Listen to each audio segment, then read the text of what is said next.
रहिले ससुरा में पिया संगे कौन खेला कहिले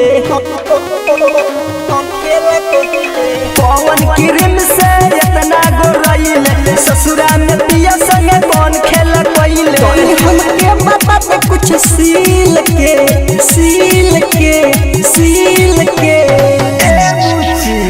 कैसे है कैले बारी पतर की ढोरी के रंगीन के कैसे कैले बारे गोरी ढोरी के रंगीन के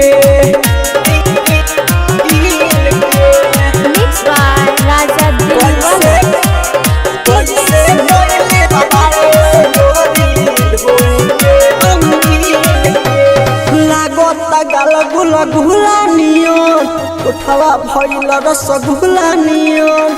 तोर समानता ये गोरिया भइल बाटे चूल्हा नियन लागत गाल गुला गुला नियन उठवा भइल रसगुल्ला नियन तोर समानता ये गोरिया भइल बाटे चूल्हा नियन बाबे बाबा माइल तो हो जाइबे ठंडा अपन सामान देले गीजते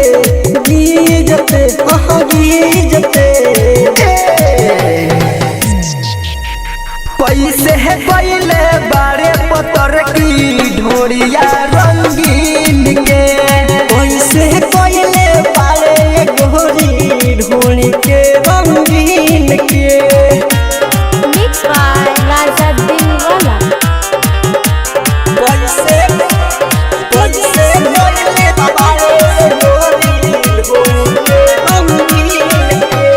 राजा दिलवाला नहीं मानिया कैसे लागता तोहरा के लाज काका लगइले ढोरी मेरे पूछत बारे चंदन राज चंदन राज छोटे छलिया नहीं मानी रे आज कैसे के तोरा लागता लाज काका लगवले ढोरी मेरे पूछत बारे दिलजान राज जदी ते हमसे नहीं बताइबे जाई ना तेरो दिन रे